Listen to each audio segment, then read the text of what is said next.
আচ্ছা, আমরা লাস্ট ক্লাসে যেটা করছিলাম PHP বেসিক স্ট্রাকচার, সিনট্যাক্স, তারপরে হলো কি আপনার অ্যারে,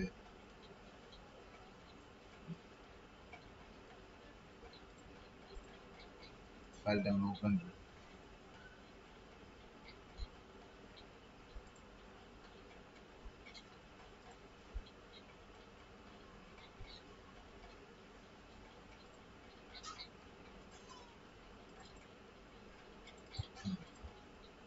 বেসিক PHP কিভাবে স্টার্ট করব, ঠিক আছে, একটু রিভিউ দিচ্ছি।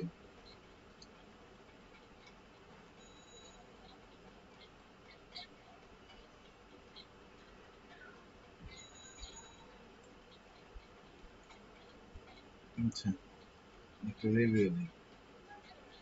ফার্স্ট আমরা কি করছিলাম যে কিভাবে PHP স্টার্ট করব, ঠিক আছে।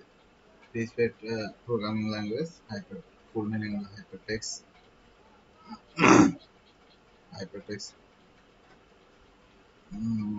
কি বলে হাইপারটেক্সট প্রিপ্রসেসর, ঠিক আছে। আচ্ছা, এইটা যখন এটা আপনার যে কোনো লোকাল সার্ভারে এক্সিকিউশন করতে হয়, এটা সার্ভার থেকে এক্সিকিউশন হয় পিএইচপি।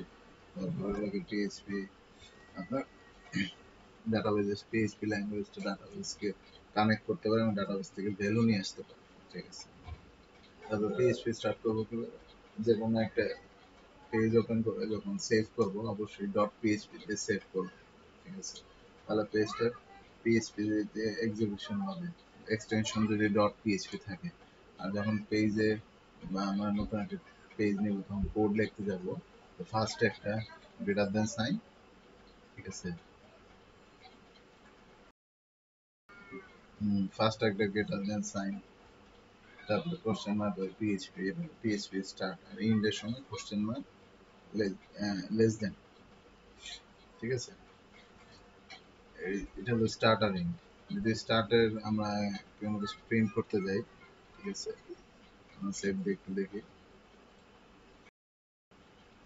গত ক্লাসে যে আমরা পিএইচপি স্টার্ট করছিলাম, ওইটা একটু জাস্ট রিভিউ করি। নর্মালি ফার্স্টে কি, পিএইচপি একটা প্রোগ্রামিং ল্যাঙ্গুয়েজ, এটা আপনার অবজেক্ট ওরিয়েন্টেড প্রোগ্রামিং ল্যাঙ্গুয়েজ বলে। ফুল মিনিং হল হাইপারটেক্সট প্রিপ্রসেসর, ঠিক আছে। এটা আপনার লিখতে গেলে যে কোনো একটা, যেমন আমরা HTML পেজ দিছি তখন ডট HTML এ সেভ করছি, যেমন পিএইচপি যখন কোড করবো তখন ডট পিএইচপি তে সেভ করবো। পিএইচপি পেজের মতো আপনি HTML কোডও লিখতে পারেন, জাভাস্ক্রিপ্টও লিখতে পারেন, এমন না। ডট পিএইচপি হলে শুধু পিএইচপি কোড লিখতে পারেন, ঠিক আছে। এখন একটা পেজ দিলে সেখানে স্টার্টিংটা হবে, পিএইচপি কোড স্টার্ট করা হবে অবশ্যই greater than question mark PHP, start. ইন করার সময় পিএইচপি কোড ইন করার সময় কোশ্চেন মার্ক গ্রেটার দেন, মানে টোটাল পিএইচপি কোড আপনি এখানে ফাংশন, এর ভেরিয়েবল, এর কন্ডিশন যা লেখেন, তারপরে কোশ্চেন মার্ক এটা দিয়ে ইন করতে হবে। এখন কোনো কিছু প্রিন্ট করতে গেলে ইকো, আর ডাবল স্ট্রিং এর মধ্যে যেটা রাখবো সেটা আপনার বলে, স্ট্রিং বলে অনুযায়ী লেখাটা। তো এটা যদি আমি এখন এক্সিকিউশন করতে যাই কোডটা, তো আমার আগে সার্ভার ওপেন করতে হবে, যে আমার সার্ভারটা যেখানে আছে সেই ফোল্ডার থেকে আমার জেম সার্ভারটা ওপেন করতে হবে, কন্ট্রোল প্যানেলটা ওপেন করতে হবে। আমি জেম ফোল্ডারে দেবো, কন্ট্রোল প্যানেলটা ওপেন করে পিএইচপিটা স্টার্ট করবো। যে শুধু এই পিএইচপি স্টার্ট করলে হবে, কারণ অ্যাপাচি মডিউল অ্যাপাচি স্টার্ট করলে হবে। মাইস্কুয়েল কেন, মাইস্কুয়েল কাজ আমি করতেছি না, ওই মডিউলটা স্টার্ট করলে হবে। মডিউল স্টার্ট হয়ে গেছে, এখন আমি ব্রাউজারে যে এক্সিকিউশন করবো এই folder basic basic local host basic PHP, ঠিক আছে। এই যে বেসিক ডট পিএইচপি নামে একটা ফাইল আছে, এই যে বেসিক পিএইচপি সিনট্যাক্স, এটা হলো কোনো কিছু কমেন্ট করতে গেলে, সিঙ্গেল লাইন কমেন্ট করতে গেলে সামনে দিকে ফরওয়ার্ড স্ল্যাশ লেখার আগে বা কোডের আগে। মাল্টিপল লাইন হলে ফার্স্টে একটা ফরওয়ার্ড স্ল্যাশ দিয়ে স্টার সাইন, তারপরে 2-4 লাইন যতটাই হোক, 10 লাইন 20 লাইন, একদম সবার লাস্টে, ওই লাইনের সবার লাস্টে আপনার স্টার সাইন দিয়ে ব্যাকওয়ার্ড স্ল্যাশ, ফরওয়ার্ড স্ল্যাশ, ঠিক আছে, দুইটাই ফরওয়ার্ড স্ল্যাশ। ফার্স্টে স্টার্ট হয় ফরওয়ার্ড স্ল্যাশ দিয়ে, তারপরে স্টার, আর লাস্টে এন্ড হওয়ার সময় স্টার ফরওয়ার্ড স্ল্যাশ। এই হলো ভেরিয়েবল কি ভ্যালু লাগে দেন, ঠিক আছে। যেকোনো একটা ধরেন আমরা যেকোনো কিছু ধরো মানি ব্যাগ ধরা যায়, মানি ব্যাগে কি থাকে, টাকা, টাকা হলো ভ্যালু, আর ভেরিয়েবল মানে হলো যেটা যে রাখা হয়, ঠিক আছে। তো আমরা ভেরিয়েবল অবশ্যই ডিক্লেয়ার করার আগে ডলার সাইন ইউজ করতে হবে, ঠিক আছে। ভেরিয়েবল অবশ্যই ডিক্লেয়ার করার সময় আমরা ডলার সাইন ইউজ করতে হবে, ডলার সাইন ছাড়া ভেরিয়েবল ডিক্লেয়ার হবে না। যদি 2-3 ওয়ার্ডের দেন অবশ্যই মাঝখানে স্পেস দিবেন না, আন্ডারস্কোর দিবেন। ভেরিয়েবল নামটা যেমন ওই ভ্যালুর সামঞ্জস্য হয়, ভ্যালুটা কি, ধরেন আমি কারের লিস্ট লিখতেছি, তো কার ভেরিয়েবলের নাম দিলাম, তাহলে বুঝতে পারবো এই ভেরিয়েবলের আন্ডারে সব কারের লিস্ট আছে, কারের নাম আছে, কার দিয়ে কোনো ভ্যালু আছে, এটাই, ঠিক আছে। তো ভেরিয়েবলের মধ্যে ভ্যালু রেখে প্রিন্ট করা যায়, সরি, ভেরিয়েবলের মধ্যে ভ্যালু রেখে ভ্যালুটা প্রিন্ট করলে ওই ভ্যালুটা শো করে, ঠিক আছে। যেমন আমরা এখানে যেটা রাখছি প্রিন্ট করে দেখি, এই লাইনটা প্রিন্ট করা, হ্যাঁ হয়েছে, প্রিন্ট হয়েছে। আচ্ছা, আবার কনকেট করা, ভেরিয়েবল কনকেট করা মানে দুইটা ভেরিয়েবল পাশাপাশি রাখা বা পাশাপাশি এরপর এই ভেরিয়েবলটা আসবে, এই ভেরিয়েবলের ভিতরে যে ইনফরমেশন সেটা শো করবে, ঠিক আছে। সেটাও করতে পারি, এটা কি বলে, দুইটা ভেরিয়েবল নিচে, একটা হলো ফার্স্ট নেম লাস্ট নেম, তারপর ইকো করে ফার্স্ট নেম, ডট দিয়ে, ডট হলো কনকেট করা, ঠিক আছে। ডাবল কোটেশনের মধ্যে একটা স্পেস দিছে, কারণ ফার্স্ট নেম আর লাস্ট নেম তো একসাথে হয় না, একটা মাঝখানে স্পেস হয়, ডাবল কোটেশন দিয়ে একটা স্পেস ইউজ করছি, তারপর আবার ডট দিয়ে লাস্ট নেম, মানে ডট দিয়ে আমরা কনকেট করতেছি, ঠিক আছে। তারপরে লাগে পিএইচপি ইন্টিজার ফ্লোট এভাবে ডিক্লেয়ার করে না দিলেও চলে, আপনার সরাসরি আপনি মানে নাম্বার লিখলেই হবে, নাম্বার শুধু যদি নাম্বার লেখেন তাহলে ইন্টিজার সে ধরে নেয়, তারপরে শুধু যদি দশমিক দিয়ে লেখেন তাহলে ফ্লোট ধরে নেবে।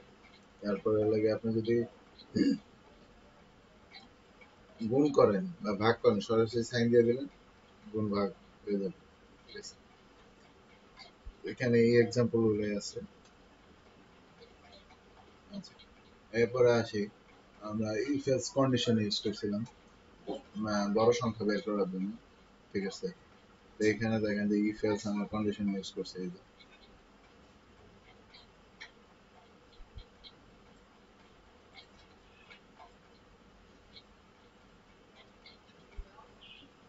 ফার্স্টে ভেরিয়েবল ডিক্লেয়ার করছি, ভেরিয়েবলের মধ্যে ভ্যালু দিছি, তারপরে ইফ এলস কন্ডিশন আসছে। ইফ এর প্রথম কন্ডিশন হলো গিয়ে এ যদি বি এর থেকে বড় হয় বা বি এর সমান হয়, আবার এ যদি সি এর থেকে বড় হয় বা সি এর সমান হয়, তিনটা ভেরিয়েবল আছে এ বি সি, এর ভিতরে তিনটা মান আছে, ঠিক আছে। এ আর সি তে দিছি, কারণ এর সাথে কম্পেয়ার হয়ে গেছে বি সি, ঠিক আছে। এবার এল সি তে দিছি বি এর সাথে এ আর সি কম্পেয়ার হবে, আবার এল সি তে দিছি সির সাথে এ, আবার সির সাথে বি, ঠিক আছে। এর মধ্যে যেটা বড় হবে সেটাই দেখাবে। তো এখানে আউটপুটে আপনার 28 দেখাবে, মানে বি দেখাবে, বি এর থেকেও বড়, বি সি এর থেকেও বড়, আবার ইকুয়াল, ঠিক আছে। তো এর জন্য বি দেখাবে, এবং সি কেন দেখো না, সি এর থেকে বড় কিন্তু সমান না, ঠিক আছে। সি বি এর থেকে বড় বাট সমান, বাট দুইটাই সমান, ঠিক আছে। এই জন্য শুধু বি, মানে ইফ এর পর এলস ইফটাই প্রিন্ট হবে, আর পরে এলস ইফটা প্রিন্ট করবেন না, ঠিক আছে। কারণ এখানে যে মানটা বের হবে ইফ এলস ইফে, লাস্টে এলস ইফ একই মান বের হবে, ঠিক আছে।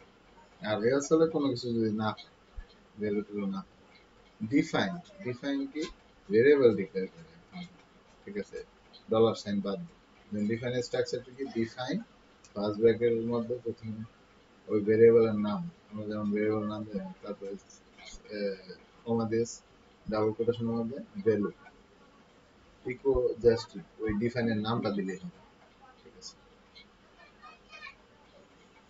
এই গেল। এরপর সেই অ্যারে, ইন্ডেক্সিং অ্যারে অ্যাসোসিয়েটেড হবে মাল্টি ডাইমেনশন। ইন্ডেক্সিং এর হলো 0 1 2 দ্বারা ইন্ডেক্সিং করা হয়। এটা অ্যারে ডিক্লেয়ার করতে গেলে ফার্স্টে ভেরিয়েবল ডিক্লেয়ার করতে হবে, তারপরে অ্যারে ফার্স্ট ব্র্যাকেটের মধ্যে ভ্যালুগুলো দিতে হবে কমা অনুযায়ী এবং ডাবল কোটেশনের মধ্যে, ঠিক আছে, যদি স্ট্রিং। এরপর যেমন প্রিন্ট দিতে গেলে $ফুড 1 মানে অরেঞ্জ। এর ভিতরে প্রথম যে ভ্যালুটা থাকবে সেটা হলো 0, আর বাকি তারপর হলো 1 2 3 4, ঠিক আছে। এটা হলো ইন্ডেক্সিং অ্যারে সিস্টেম। এরপর আসি অ্যাসোসিয়েটেড অ্যারে, ঠিক আছে। অ্যাসোসিয়েটেড অ্যারে কি? এখানে নাম, এজ, অ্যাড্রেস, এখানে 0 1 2 দ্বারা ইন্ডেক্সিং করে না, ঠিক আছে। অ্যাসোসিয়েটেড অ্যারেতে ওই যে নেম দিছে equal to mister Y, name দ্বারা ইন্ডেক্স মানে নেম দ্বারা আইডেন্টিফাই করে, ঠিক আছে। এইজ টেক্সট দ্বারা আইডেন্টিফাই করে, 0 1 লিখতে হয় না। যেমন এখানে দেখেন বায়ো নেম এইজ হলো বায়ো এইজ, এখানে কিন্তু 0 1 দিয়ে প্রিন্ট হয়ে এসেছে। আর একটা আছে মাল্টি ডাইমেনশন, মানে অ্যারের ভিতরে একাধিক array, ঠিক আছে। তো এখানে যেমন দেখেন মাল্টি ডাইমেনশন এর ইন্ডেক্সিং এর ব্যাপার আছে, ঠিক আছে। আচ্ছা, এরপরে আসে হলো গিয়ে ফর লুপ। ফর লুপের ভিতরে ফার্স্ট ব্র্যাকেটের কন্ডিশনের ভিতরে কি বলছিলাম যে ফার্স্টে কি হয়, ভেরিয়েবল ডিক্লেয়ার করে, তারপরে ইনিশিয়ালাইজ করে, না সরি, তারপরে কন্ডিশন দেয়, তারপরে মানে ইনক্রিমেন্ট ডিক্লেয়ার করে,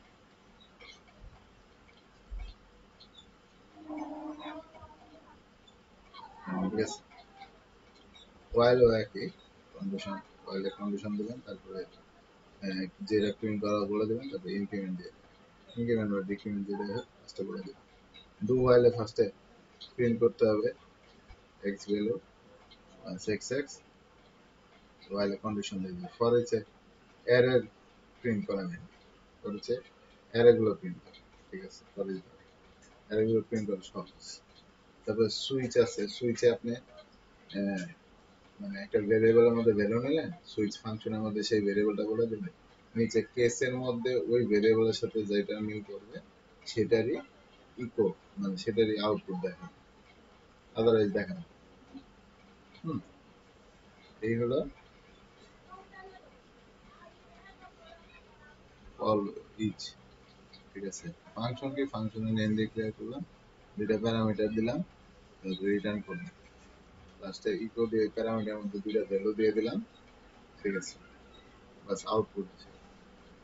এই হলো ফাংশন, ঠিক আছে। আচ্ছা, ক্লাসের টাইম দেখে দিই।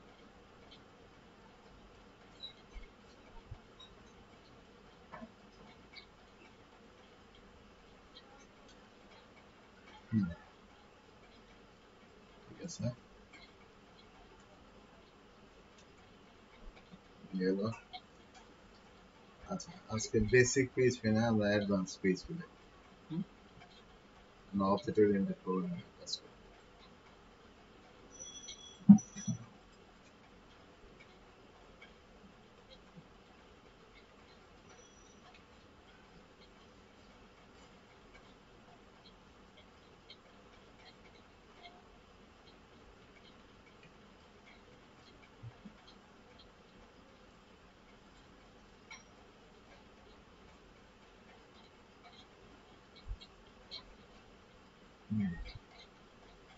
আচ্ছা, এখানে আজকে যেমন আমরা ক্লাস আর অবজেক্ট জিনিসটা কি, ঠিক আছে, তারপরে মেথড, প্রপার্টিস, এগুলো বুঝবো এবং এগুলো প্র্যাকটিস করবো, ঠিক আছে। তো সরাসরি প্র্যাকটিক্যাল দেখাবো। অবজেক্ট ওরিয়েন্টেড আর নর্মাল প্রোগ্রামিং, অবজেক্ট ওরিয়েন্টেড ছাড়া যে প্রোগ্রামিং হবে সেটার মধ্যে পার্থক্য কি? অবজেক্ট ওরিয়েন্টেড একটা স্ট্রাকচার আছে, ঠিক আছে, সেই স্ট্রাকচার অনুযায়ী ফলো করে, আউটপুট দেখায়, এরর আসলে এরর দেখায়। কিন্তু উইদাউট অবজেক্ট ওরিয়েন্টেড প্রোগ্রামিং আপনার কোড অনেক বেশি লিখতে হবে, ঠিক আছে। আউটপুট আপনার লোডিং স্পিড অনেক স্লো হয়ে যাবে, ঠিক আছে। তো এর জন্য আমাদের কি দরকার? দরকার, কি বলে,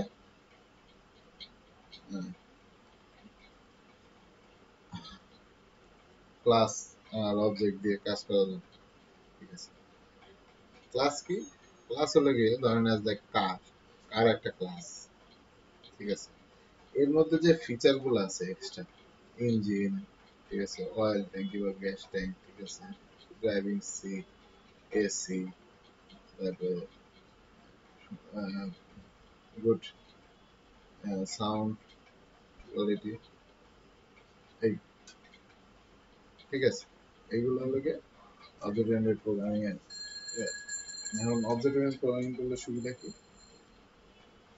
যেমন আমরা যদি ধরেন একটা রেসিপি রান্না করো, রেসিপি কোথা থেকে নিয়ে আসি, সেটা অনুষ্ঠানে যদি তৈরি করতে যাই, আপনি কি 50 জনের জন্য ফার্স্টে তৈরি করবেন, নাকি একসাথে 1000 জন লোক থাকলে তাদের জন্য?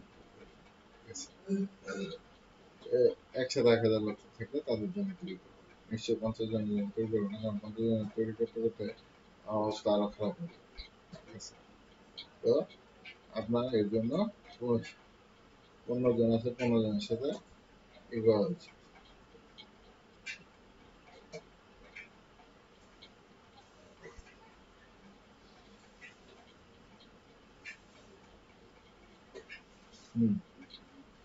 এরপর ক্লাস অবজেক্ট,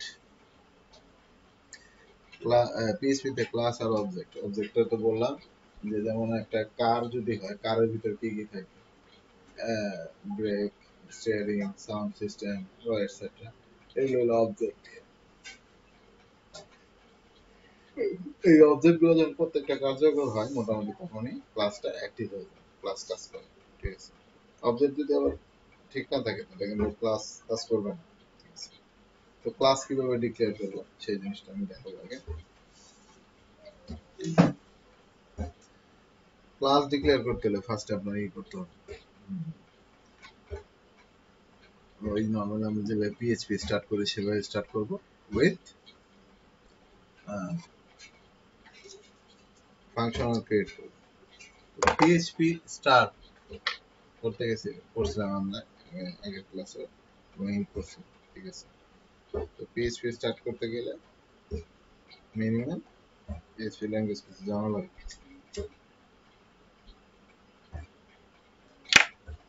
ঠিক আছে। এখন আমার গত ক্লাসে যেটা করছিলাম, এইচটিএমএল একটা ফার্স্টে বেসিক স্ট্রাকচার, তারপর আমি যদি পিএইচপি করি তাহলে আরো সুবিধা।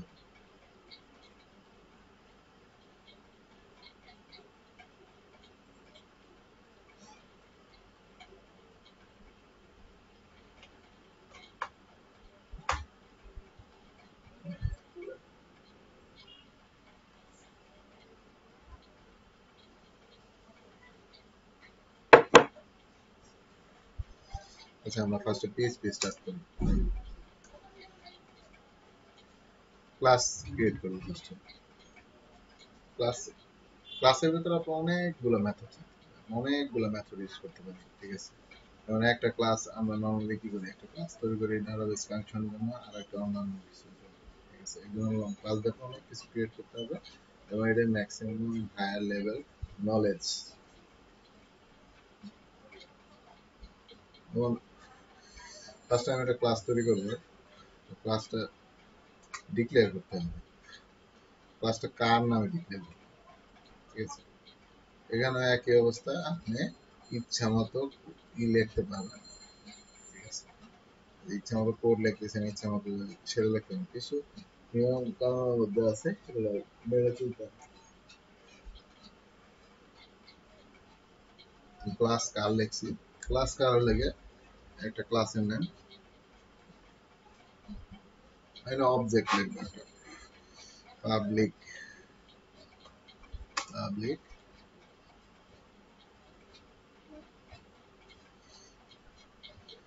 সি টাইপ, সি টাইপ, হ্যাঁ, একটা ভেরিয়েবল নিলাম, রাখবো, আর এর নাম রাখি V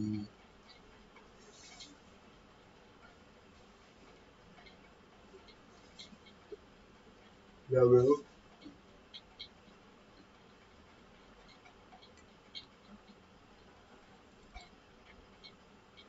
EMW dollars and methodologies এগুলো একটা অবজেক্ট আবার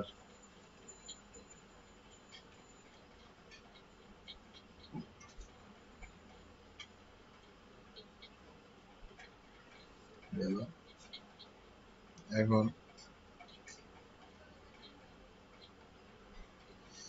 এই ভেরিয়েবল গুলা একটা মেথডের মধ্যে সেট করতে হবে অবজেক্ট আকারে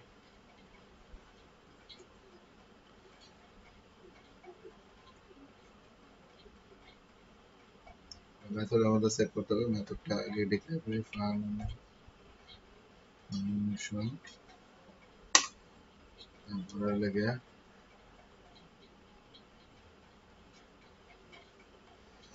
সেট নেম এখানে আপনি অন্য কিছু দিতে পারেন কিন্তু আমি জাস্ট নেম ভেরিয়েবলের জন্য লিখছি তো নেম ভেরিয়েবল বোঝানোর জন্য লিখছি রিটার্ন আগে রিটার্ন এখানে রিটার্ন হবে সরি এখানে তো সেট করতেছি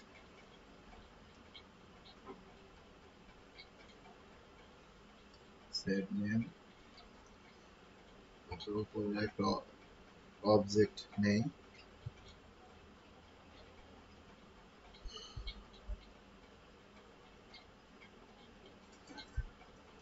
then equal dollar the a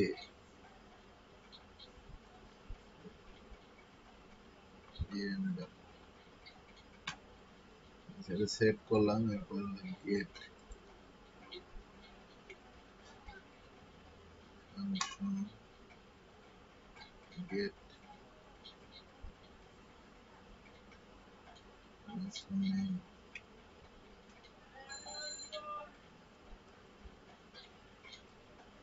এখানে আমরা রিটার্ন করব সেট করে নিয়েছি ভ্যালুগুলো ফাংশন সেট নেমের মধ্যে সেট করে নিলাম এখন গেট করব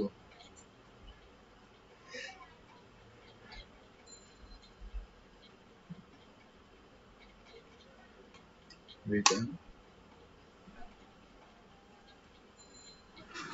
দিস নেম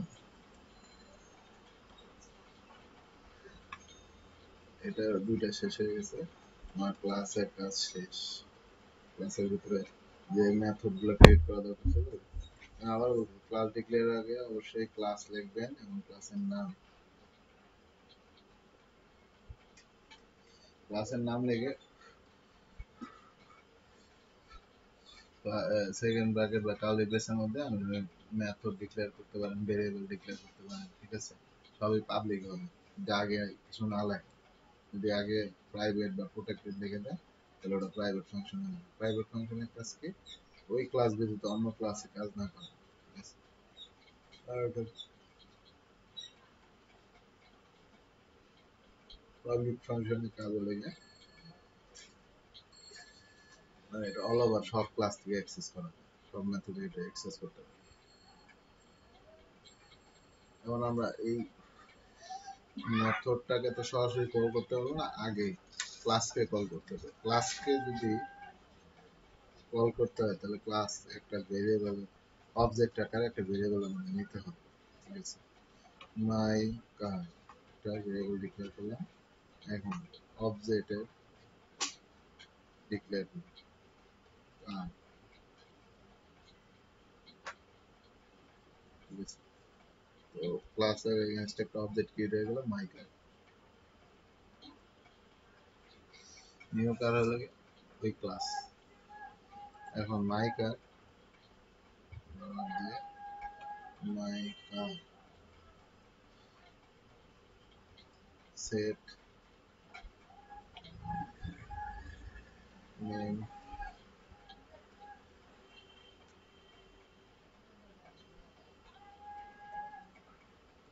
দেন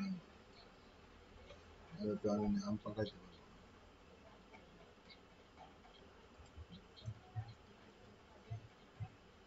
BMW কেন ইকো দিতে পারি চাইলে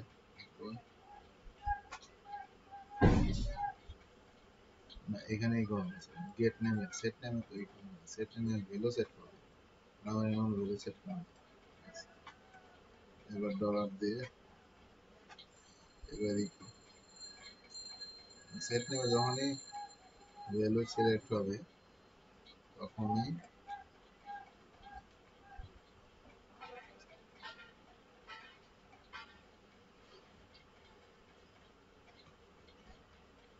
সেট দিয়ে রান দেয়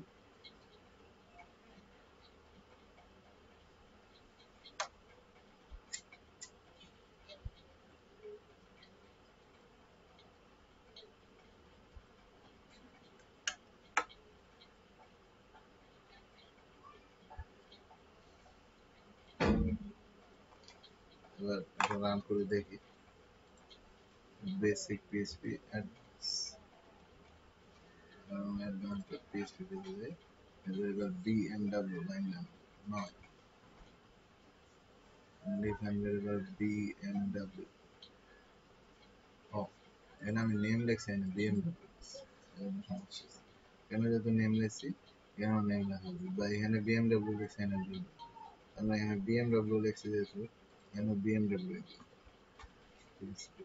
এর জন্য চিন্তা করেন মানে এই ভেরিয়েবল না কোথাও এই জায়গায় ডিক্লেয়ার করছে ঠিকই ফাংশনের বাইরে এর আন্ডার একটা ভ্যালু দিছি কিন্তু সেট নেমে যে প্যারামিটার দিছি সেই প্যারামিটারটা অন্য নামে দিচ্ছি এই জন্য সে চিনতে পারতেছে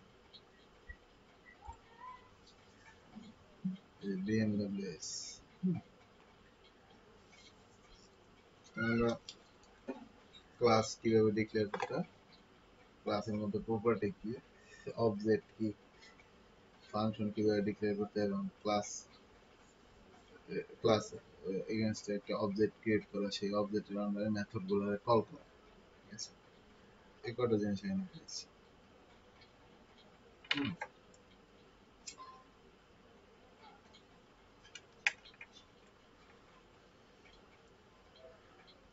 প্যারামিটার নাও দেখছি বিএমডব্লিউ ঠিক আছে এটা আমাকে একটা ক্লাসের আন্ডারে আমরা দেখলাম কিভাবে যদি এখন একটা ক্লাসের আন্ডারে আমরা আরো ফাংশন ক্রিয়েট করতে পারি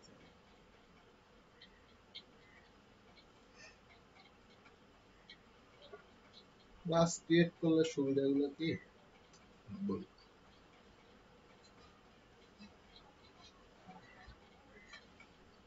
ধরেন এখানে আমার এটা আমার ইপিএস কি বলে হ্যাঁ এটা আমার পিএইচপি এখানে আমি সবই পিএইচপি কল করতেছি ঠিক আছে এখানে সবগুলা ক্লাস ডিক্লেয়ার ঠিক আছে মানে ক্লাসগুলো কল করব অন্য আরো দুইটা তিনটা পেজ আছে সেগুলোর মধ্যে কল করব আমি একটা পেজের মধ্যে কল করে দেখি যে নতুন একটা পেজে কিভাবে আমার একটা এইচটিএমএল পেজ নেই ঠিক আছে ইন্ডেক্স ডট এইচটিএমএল আমি সেভ দিই সেভ দিলে ভালো হয় এইচটিএমএল স্ট্রাকচার লিখে এইচটিএমএল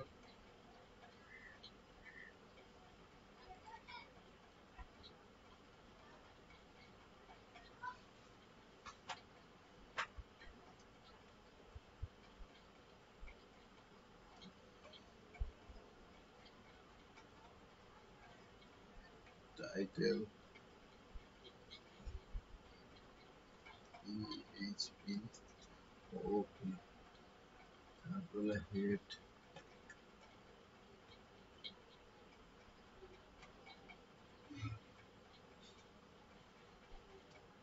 হেড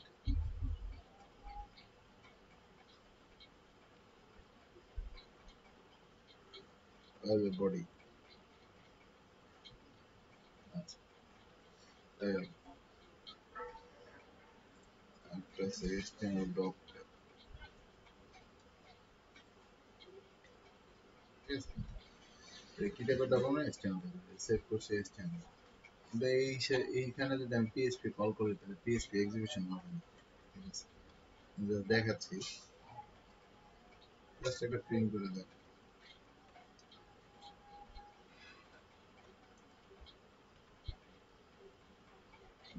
আমরা যদি ইয়েতেও এক্সিকিউশন করি,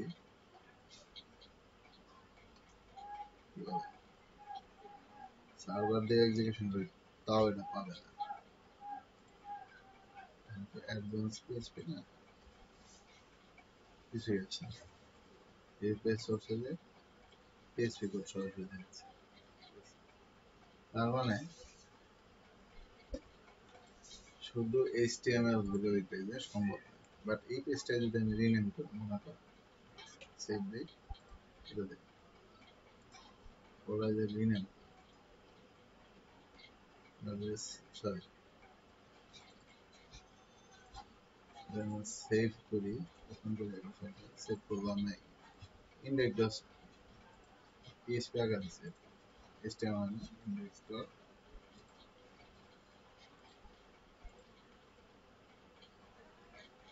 পেজ, এই নাম সেভ। ঠিক আছে, এখন যদি অ্যাক্সেস করে দেখি, এরর লেখা আসতেছে। যেটা বললাম, এইচটিএমএল পেজে পিএইচপি সরাসরি লেখা যায় না। পিএইচপি পেজে আপনি এইচটিএমএল, জাভাস্ক্রিপ্ট, jQuery, CSS সবই লিখতে পারেন, সবই কাজ করে। ঠিক আছে, এটা কেটে দেয়,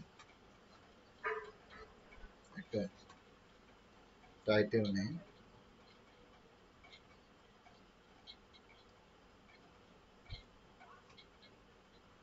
H,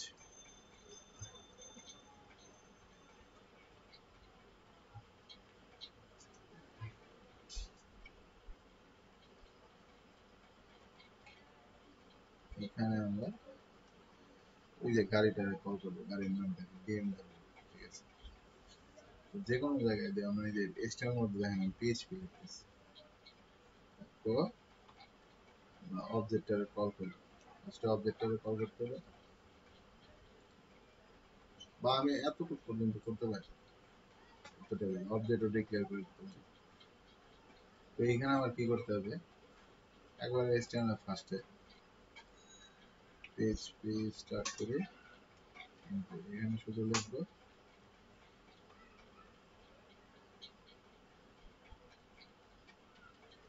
require once, by default function আছে পিএইচপি। ঠিক আছে, এটা কল করবো। এখন সেটা যদি ফোল্ডারের মধ্যে থাকতো তাহলে ফার্স্টে ফোল্ডার নেম হইতো, এবং folder name slash PHP file. আর যদি ফোল্ডারের মধ্যে না থাকে তাহলে সরাসরি পিএইচপি ফাইল। আমাদের পিএইচপি ফাইলের নাম কি, advance underscore PHP dot PHP. Advance underscore PHP হলো ফাইলের নাম, এই ডট পিএইচপি হলো এক্সটেনশন। এখানে বলে দিচ্ছি। এখন আমি ওই গাড়ির নামটা আনবো, তো গাড়ির নাম কি দিয়েছিলাম, বিএমডব্লিউ। অবজেক্ট ক্রিয়েট করা আছে মাইক, এখানে শুধু কি করবে জানেন,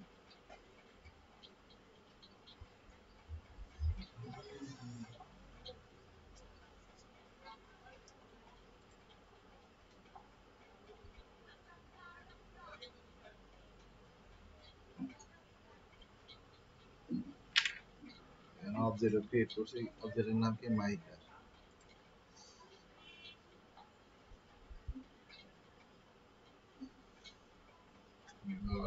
মাই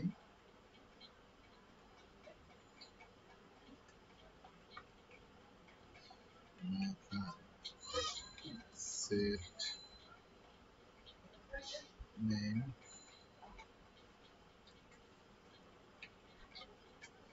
বিএমডব্লিউ,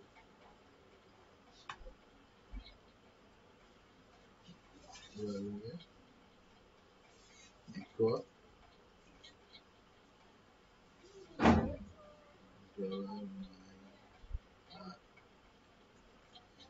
get name ও ফাংশন ব্যবহার করব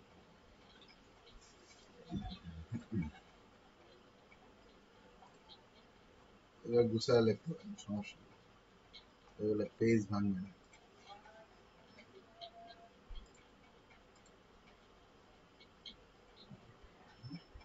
আমরা যদি রান করি সেভ দিয়ে রান করি এখান থেকে আমরা এই কমান্ডগুলো উঠাই দিই সেভ দিলাম এখন এক্সিকিউশন কি this is BMW car BMW এখন তো রিসোর্স পেজে যাই দেখেন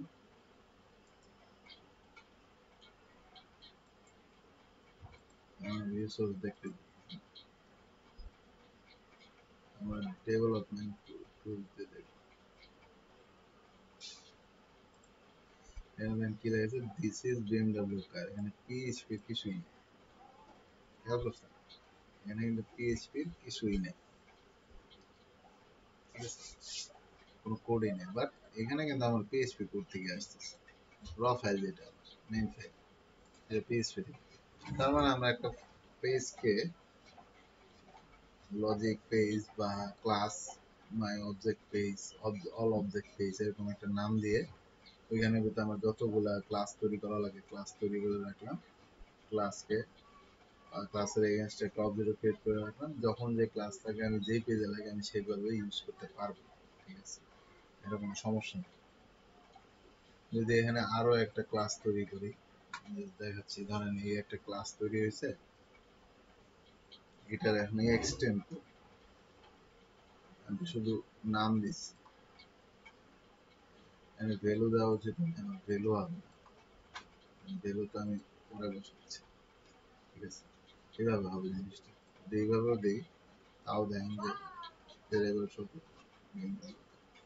আচ্ছা এখন আমরা এই পেজে আবার যাই এখান থেকে আমরা কি করতেছি এই ক্লাসটাকে এক্সটেন্ড করব বা একটা ক্লাসের ভিতরে কনস্ট্রাক্টর করব যাকে কনস্ট্রাক্টর কল করে কনস্ট্রাক্টর জিনিসটা কি যেমন এই ফাংশনগুলো আমি কল করতেছি এখানে দেখেন এই ফাংশন কল করতেছি set name get name set name get name call করতেছি তারপর কাজ করতেছি কনস্ট্রাক্ট ফাংশনের সুবিধা কি এটা কল করা লাগে না এটা অটো কল হয় যখন আপনি অবজেক্ট কল করবেন ঠিক আছে সাথে সাথে ওই ফাংশনটা অটোমেটিক কল হয়ে যাবে তো আমি যদি এখানে একটা কনস্ট্রাক্টর কিভাবে লিখবো কনস্ট্রাকশন ফাংশনের নামই কনস্ট্রাক্টর ঠিক আছে ফাংশন ফাংশন দুইটা আন্ডারস্কোর দিতে হবে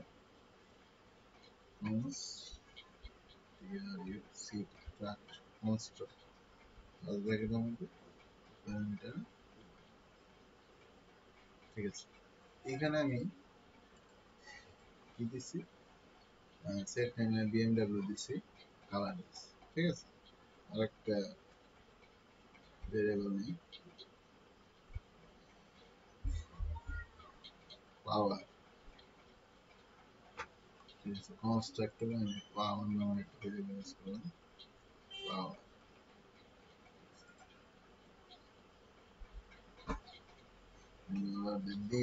দিসটার কাজ কি দিস চলে গেলে আপনি যেমন আমি যেমন সেট নেমে দেখেন দিস ইউজ করছি দিস করে কি এই ফাংশনের ভিতরে যদি কোনো ভেরিয়েবল থাকে সেটা এগেইনস্টে একটা অবজেক্ট ক্রিয়েট করে ইনস্ট্যান্ট অবজেক্ট ঠিক আছে এই যেমন এই ভেরিয়েবলটা তো আমি প্যারামিটার দিচ্ছি তো এই প্যারামিটারটা একটা ইনস্ট্যান্ট মানে দিস করে কি ইনস্ট্যান্ট তার উপরে যে অবজেক্ট আছে সেটারই কল করে সেটারই অ্যাক্সেস করতে পারে যেমন এখানে দিস নেম নেম দিছি এই ভেরিয়েবলটাকে বুঝাইছি আমি গেট নেমে যাই কি করছি দেখেন শুধু এই ইনস্ট্যান্টটাকে কল করছি দিস যে ইনস্ট্যান্ট এটাকে কল করছি আমি কিন্তু ভেরিয়েবল বলি ভেরিয়েবল বললে কিন্তু আসবে ঠিক আছে ভেরিয়েবল বললে এখানেও ভেরিয়েবল ডিক্লেয়ার করতে হবে আবার এখানে ভেরিয়েবল ডিক্লেয়ার করতে হবে ঠিক আছে এজন্য আপনার দিস কনস্ট্রাক্টর ইউজ করা হয় ঠিক আছে আচ্ছা এখন কনস্ট্রাক্টর ক্রিয়েট করলাম দিস পাওয়ার অবজেক্ট দিলাম পাওয়ার। আচ্ছা, এখন যদি আমি এটার কল করতে চাই তাহলে কিভাবে আমাদের এই অবজেক্টটাকে কল করব? ফাংশন কনস্ট্রাক্টরের কাজ কি, সে ফাংশনের মধ্যে অটোমেটিক নিজেই কল করে, ঠিক আছে, ক্লাসের মধ্যে তাকে আলাদাভাবে কল করতে হয়, ঠিক আছে। যেমন অন্যান্য ফাংশনকে আমরা কল করতেছি নন ভেরিয়েবল, কিন্তু কনস্ট্রাক্টরে কল করার দরকার, কনস্ট্রাক্টর ফাইলে ডিক্লেয়ার করা দরকার। কনস্ট্রাক্টর প্যারামিটার, এই ক্লাসের নামে একটা প্যারামিটার দিব 1200 হর্স, মানে 1200 হর্স পাওয়ার, ঠিক আছে। আর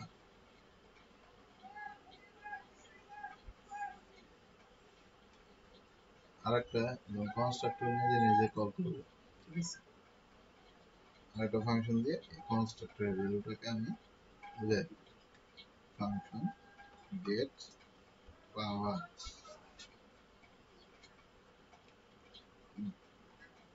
রিটার্ন দিস দিস পাওয়ার,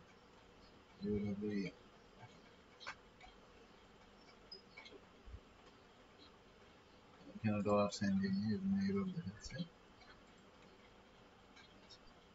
যেমন হর্স পাওয়ার দিছি, এখানে কি সেট নেম গেট নেম দিছি,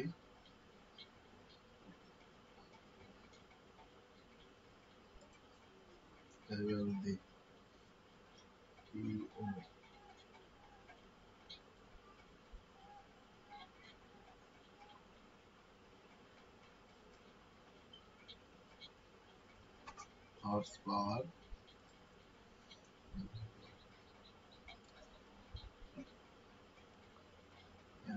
পিএইচপি ডিক্লেয়ার করবো ইকুয়াল ডলার দিয়ে my class gate power,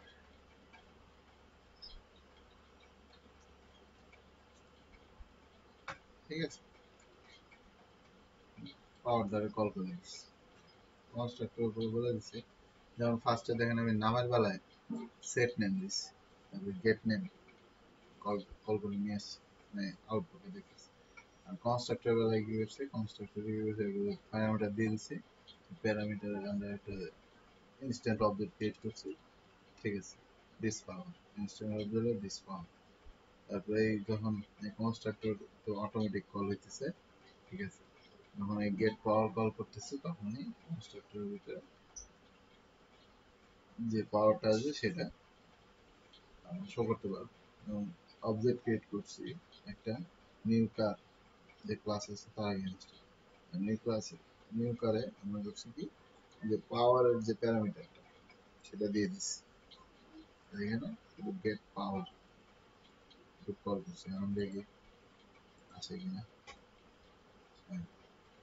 car horsepower 1200, this is BMW car horsepower 1200।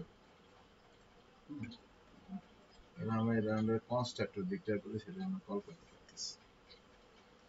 আবার কনস্ট্রাক্টর হলো কি আপনার যে নিজেকে নিজে কল করে ক্লাসের মধ্যে, ঠিক আছে, অন্য কোনো ফাংশন নিজে ইনস্ট্যান্ট কল করতে পারে, এটা কনস্ট্রাক্টর করে।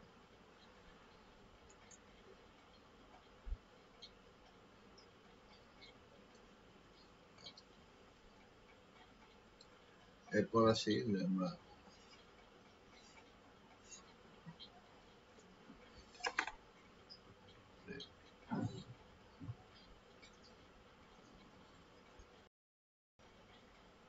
আচ্ছা, আমরা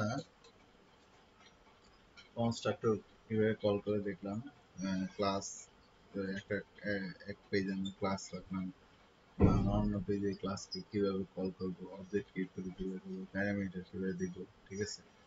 এখন আমরা এই ক্লাসকে এক্সটেন্ড করবো, এক্সটেন্ডের বিষয় আছে। ধরেন আমাদের এটা একটা ক্লাস, আমি আর একটা ক্লাস তৈরি করি,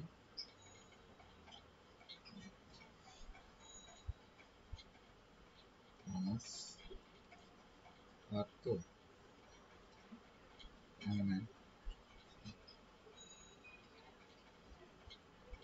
যেহেতু গাড়ি টাইপ কার টাইপ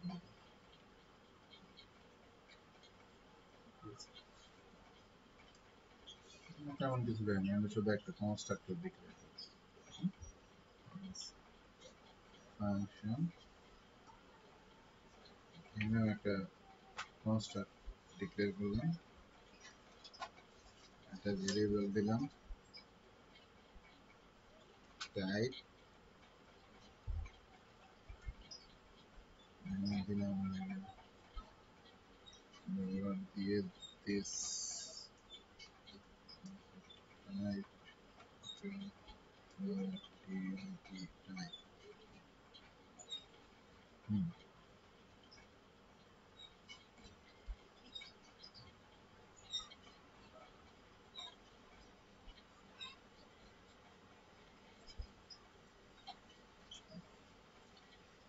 দুইটা দিতে হবে, টাইপ আর হলো পাওয়ার।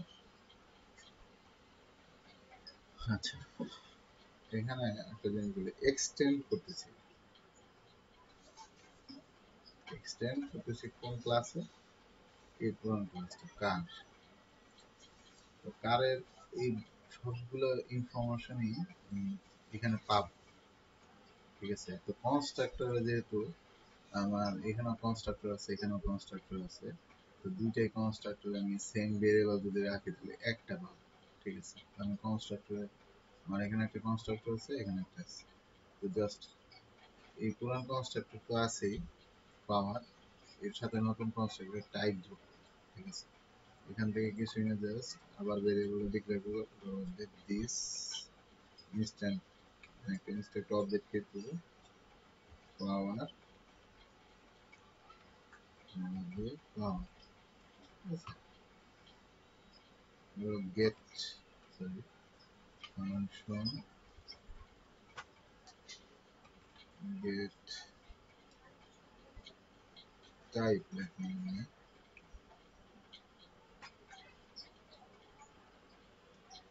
return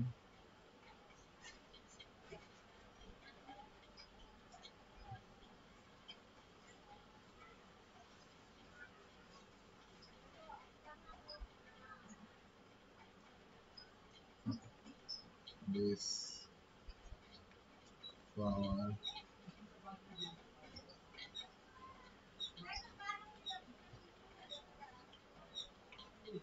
type.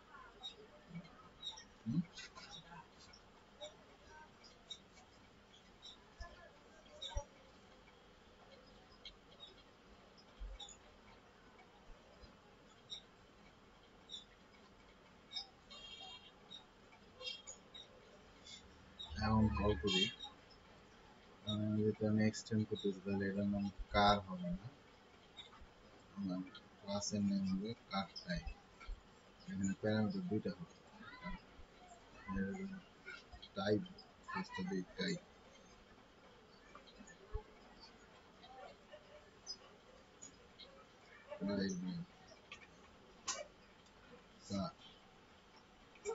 the horsepower, get power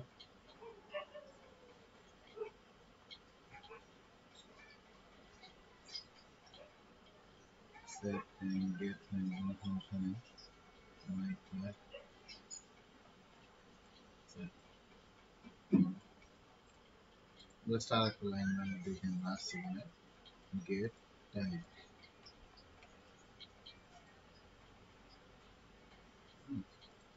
Run through error, no problem. Method card type get type. Yes. Line number 13. Uncode method undefined method. এই যে আমি কনস্ট্রাক্টর কল করছি একটা, ঠিক আছে, এটাতে শুধু টাইপ আছে। ফার্স্টে কার টাইপে কি বলছে, প্রাইভেট কার, সেকেন্ডে হর্স পাওয়ার, ঠিক আছে।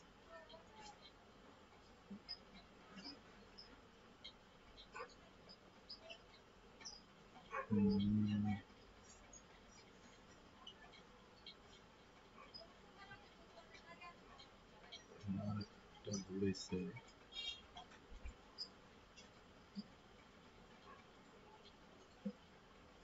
সেকেন্ড ব্র্যাকেটের মাঝখানে দিয়ে দিচ্ছি।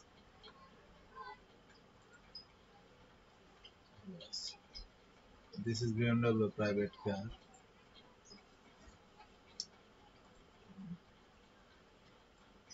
তো উঠাই দিই, সেখান থেকে কার উঠাই দিই, এখানে কার উঠছে।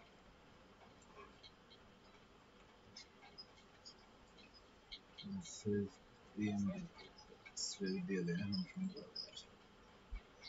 This is BMW private car, horsepower, এখানে দেখেন এখানে আমার কতগুলো জিনিস ইউজ হতেছে।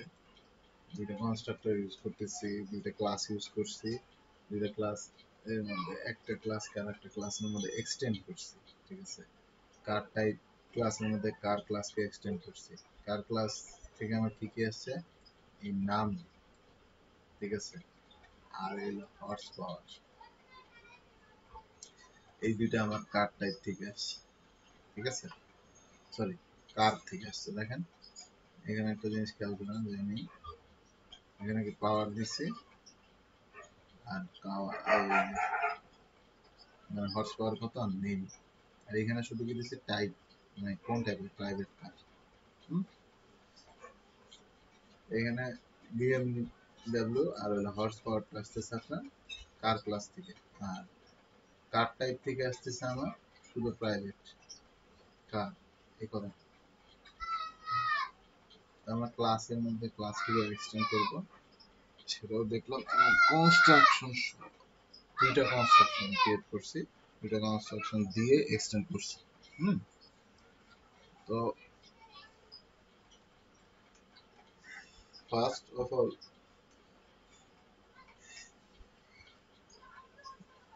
অবজেক্ট এর এখানে ধরেন এগুলা করলে এইখানে সুবিধা কি, আমরা যদি এমনি র পিএইচপি কোডে করতে চাই, ঠিক আছে, আপনার বেসিকটা যদি অবজেক্ট ওরিয়েন্টেড বেসিকটা যদি স্ট্রং হয় তাহলে আপনি যে কোনো জায়গায় ইউজ করতে পারবেন, ঠিক আছে।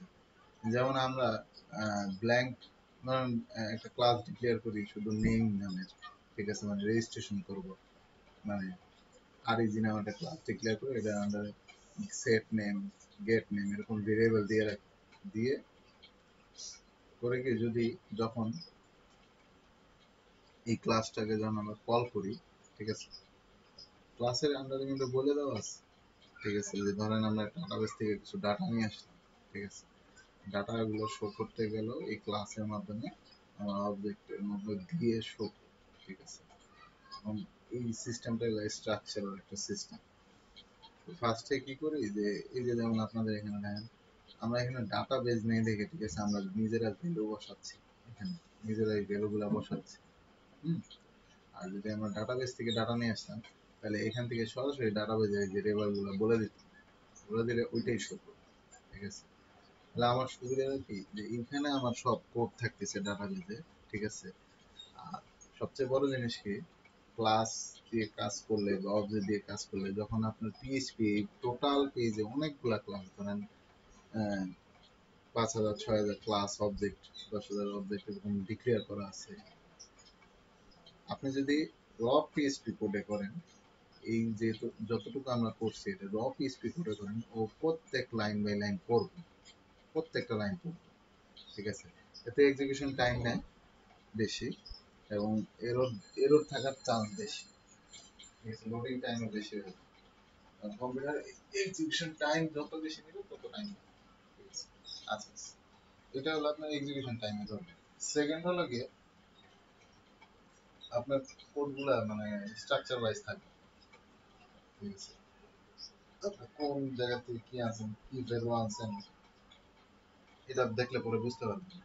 আর যদি আপনি জিনিসটা ক্লাস অবজেক্টে ক্লাস ইউজ করে করেন, অবজেক্ট ইউজ করে করেন, কনস্ট্রাক্টর ইউজ করেন, তখন আচ্ছা ওই সময় আপনার যখন এই ক্লাস অবজেক্ট দিয়ে করবেন, ঠিক আছে, ক্লাস দিয়ে কাজ করলে হয় কি যখন আপনি একটা পেজে গেলেন, ধরুন আমি এই পেজটা যখন এক্সিকিউশন করবেন তখন কি করবেন, এই শুধু এই যে অবজেক্টটা, এই অবজেক্টটা কল করছে না, সরাসরি এই পেজের এই অবজেক্টে চলে যাবে, কোথাও যাবে না, সরাসরি আমি যেখানে অবজেক্টটা করবো সেই অবজেক্টে যাবে, অবজেক্টের এগেইনস্ট যে ক্লাসটা আছে এই ক্লাসটা সে এক্সিকিউশন করবে, ঠিক আছে, এই ক্লাসের ভ্যালুগুলো। বাকি আরো 10-20 হাজার ক্লাস থাকুক, ভ্যালু থাকুক, সে এগুলো পড়বে, ঠিক আছে। আর যখন আমি এইভাবে করে লিখবো, ঠিক আছে, যে এমন ভাবে সিরিয়ালি ইকো বিএমডাব্লিউ কার, তখন সে এই পেজটা পুরোটা পড়বে, বাধ্য সে। তো এইভাবে করে যেমন ক্লাস ওয়াইজ অবজেক্ট ওয়াইজ যদি কাজ করেন, ঠিক আছে, একটা স্ট্রাকচারে কাজ করবে, এবং এই কাজটা করে আপনার অনেক হেল্পফুল হবে, যে পরে দেখা যাবে অনেক জায়গায় অনেক ক্লাস বা অবজেক্ট তৈরি করতে গেলে আপনি এখান থেকে নিয়ে তৈরি করে দিতে পারতেছেন, বারবার লেখা লাগে, ঠিক আছে। যে যেমন কানেকশন স্ট্রিং বলে আমরা, ডাটাবেসের সাথে যে কানেকশন স্ট্রিংটা থাকে, ঠিক আছে, আমরা বারবার তৈরি করি না, একবার তৈরি করছি ওই ফাইলটা নিয়ে জাস্ট আমি পেস্ট করি, ঠিক আছে, বারবার শুধু ওইখানে যে ভেরিয়েবল গুলো আছে, মানে ডাটাবেসের নেম, ইউজার নেম, পাসওয়ার্ড, ঠিক আছে, সার্ভার, এই নামগুলো শুধু চেঞ্জ করে দিই, বাকি কোড কিছুই চেঞ্জ করে না, ঠিক আছে। এই জন্য এই ক্লাস অবজেক্ট দিয়ে কাজ করলে সুবিধা কি, যে রেজিস্ট্রেশন একটা পেজ করছেন, রেজিস্ট্রেশনের ফাইল আপলোড হবে, রেজিস্ট্রেশন হবে, ঠিক আছে।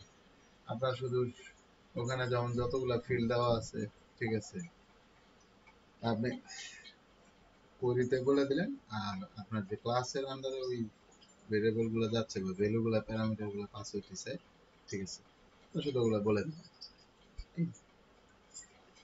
আর ওইগুলো নতুন করে বলতে হয় না, মাঝে মাঝে আমরা যেমন রেজিস্ট্রেশন পেজ আমাদের অনেক করাই থাকে, যে ওটার ভিতরে যায় দেখা যায় যে সেমই শুধু দুই একটা ফিল্ড বাড়ে, দুই একটা ফিল্ড বাড়ায় ওই কোডগুলো দিয়ে দিই, ঠিক আছে। তো এই ক্লাস অবজেক্টে করে কাজ করলে মানে অনেক বারবার কাজ করতে হয় এরকম, ঠিক আছে, আমার কাজ ম্যাক্সিমাম হয়েই থাকে এদের হাতে।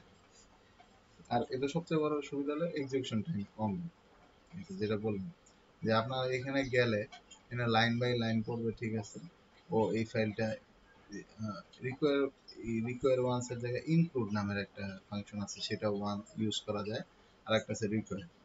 তো require are require once R include এর মধ্যে, রিকোয়ার, রিকোয়ার ওয়ান্স আর ইনক্লুড, এই তিনটার মধ্যে মানে মেইন পার্থক্যটা হলো গিয়ে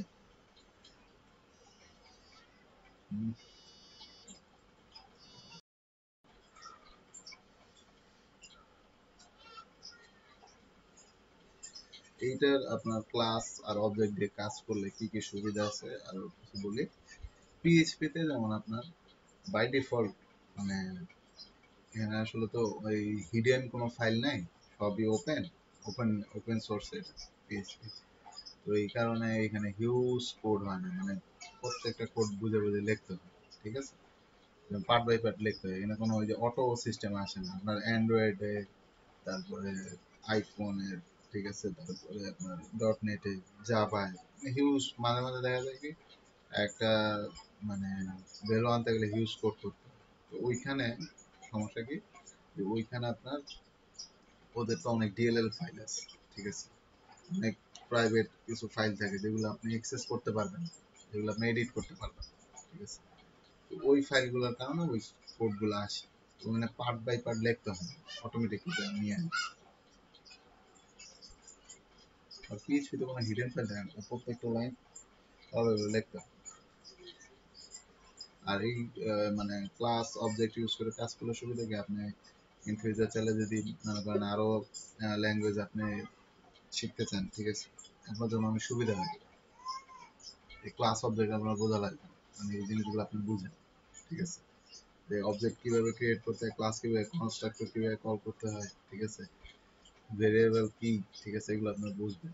সেম জিনিস, যেমন জাস্ট আমি সিম্পল একটা পার্থক্য বলি, আমরা পিএইচপি তে প্রিন্ট করার জন্য কি করি, ইকো, ঠিক আছে,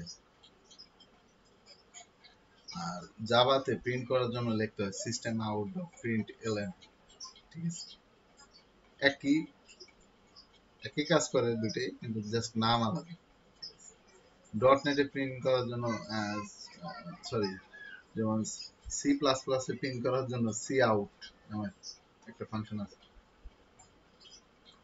এরা তিনটার কাজই একই, জাস্ট নাম আলাদা। তো এরকম কিছু ডিফারেন্স পাবেন। তো এতে হয় কি, যে ধরেন আপনি একটা নতুন ল্যাঙ্গুয়েজ নিয়ে কাজ করতেছেন, সেখানে আপনার মানে অনেক হ্যাসেল হইতে হয়, বাট আপনাকে এই যে অবজেক্ট আর যদি ক্লাস না ভালো মতো বুঝেন, ঠিক আছে, তো আপনার যত হায়ার প্রোগ্রামে জাভা শিখতে যাবেন বা ইয়ে ডট নেট, ঠিক আছে, পাইথন যেটাই শিখতে যাবেন, আপনার অনেক প্রবলেম ফেস করতে হবে, ঠিক আছে। কারণ এই ক্লাস অবজেক্ট দিয়ে একমাত্র সুন্দরভাবে আপনার কাজগুলো করতে পারেন, মডিউল আলাদা করতে পারেন, এই ফাংশনের জন্য এতটুকু ক্লাস, এই ক্লাসটা আলাদা আলাদা করে রাখতে পারেন। এটা সবচেয়ে প্লাস পয়েন্ট। আরো একটা প্লাস পয়েন্ট কি, আপনি যদি ক্লাস অবজেক্ট দিয়ে কাজ করতে পারেন, তখন আপনার জন্য সবচেয়ে সুবিধা লাগে, যেমন লারাভেল ফ্রেমওয়ার্ক চলতেছে, সেই লারাভেল ফ্রেমওয়ার্কের কাজটা আপনি খুব তাড়াতাড়ি মানে শিখতে পারবেন।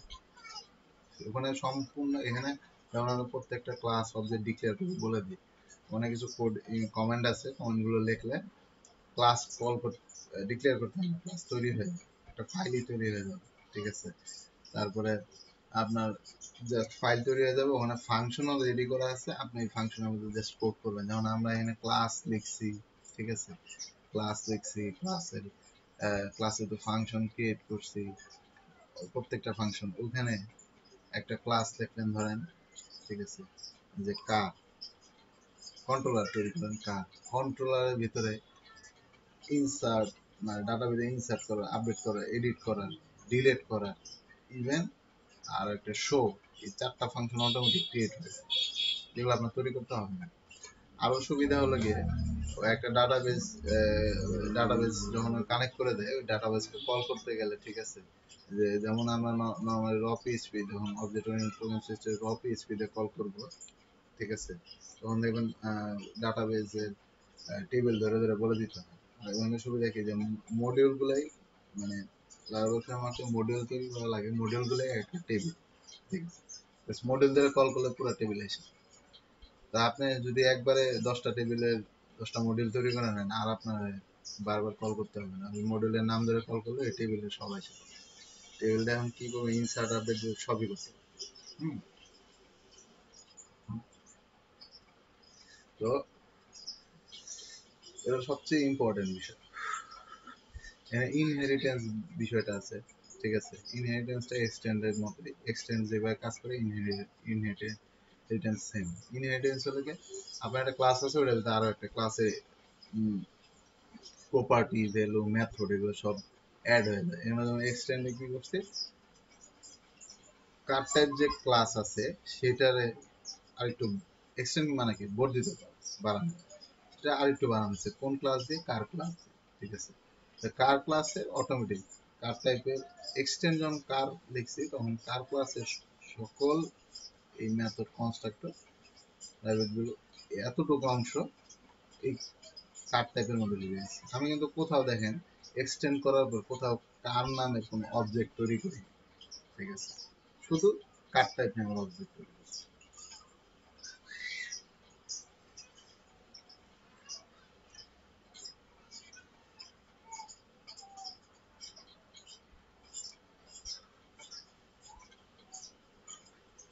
রিটার্ন জিনিসটা কি একটু বুঝাই দিই। রিটার্ন জিনিসটা হলো কি, যে ধরেন আপনি একটা ভ্যালু, বিশেষ করে রিটার্ন স্ট্রিং রিটার্ন করতে পারে না, স্ট্রিং রিটার্ন হয় না, রিটার্ন হয় ইন্টিজার টাইপ।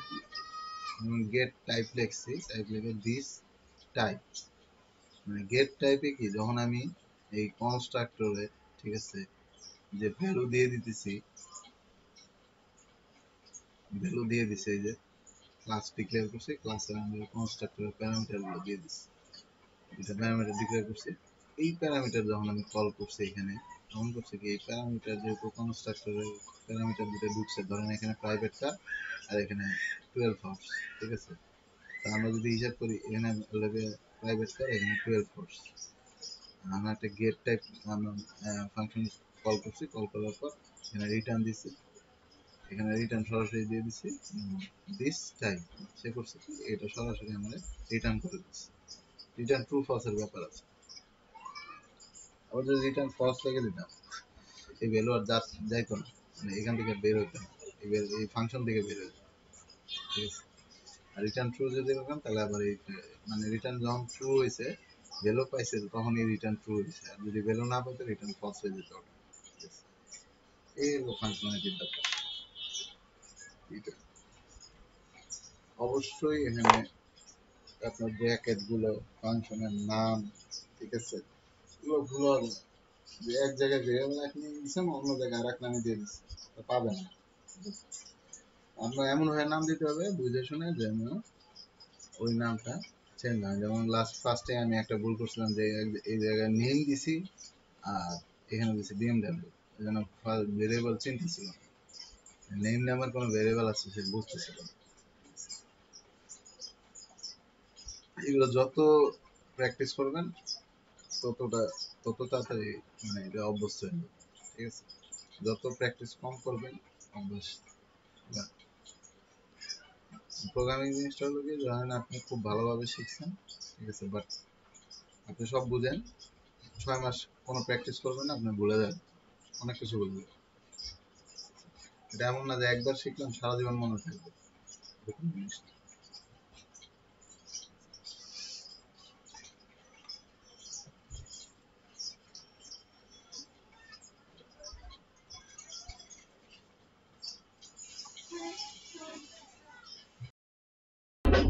হুম। তো আমরা এই পরের ক্লাসে আমরা ডাটাবেজ দিয়ে কানেক্ট করা, ঠিক আছে, ডাটাবেজ কিভাবে ক্রিয়েট করতে হয়, ডাটাবেজে কিভাবে ডাটা ভ্যালু ইনসার্ট করতে হয়, ঠিক আছে, তারপরে লাগে ডাটাবেজ থেকে ডাটা কিভাবে শো করতে হবে, এডিট, আপডেট, এগুলো মাইস্কুল, এই যে পিএইচপি মাইস্কুল, আচ্ছা মাইস্কুল ডাউন করে দেখাচ্ছি যে আমরা কোথা থেকে কাজগুলো করব।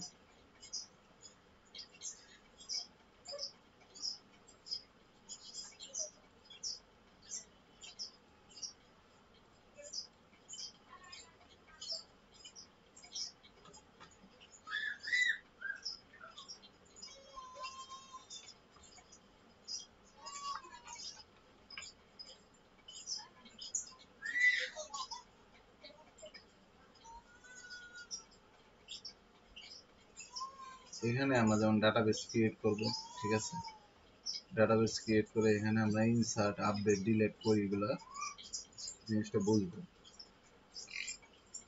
শো কিভাবে করে,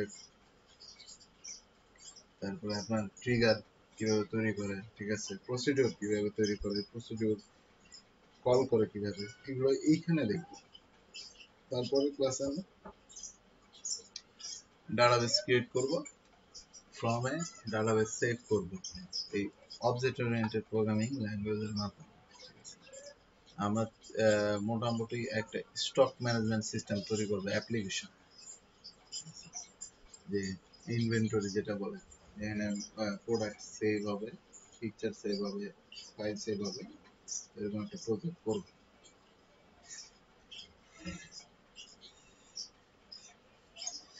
তারপরে আমরা ওয়েবসাইটের কিছু মানে ওয়েবসাইট, এই এখানে আমরা ওয়েবসাইটের কিছু অ্যাডমিন প্যানেল বা অ্যাডমিনিস্ট্রেটর প্যানেল কি, ঠিক আছে, বা অ্যাপ্লিকেশনে অ্যাডমিন প্যানেল কি, সেগুলো আমরা তৈরি করব, লগ ইন, রেজিস্ট্রেশন, সেশন, আরো অনেক বিষয় আছে, ঠিক আছে। সেশন জিনিসটা আমরা বোঝাবো। সেশন জিনিসটা জাস্ট আমি একটু বলি।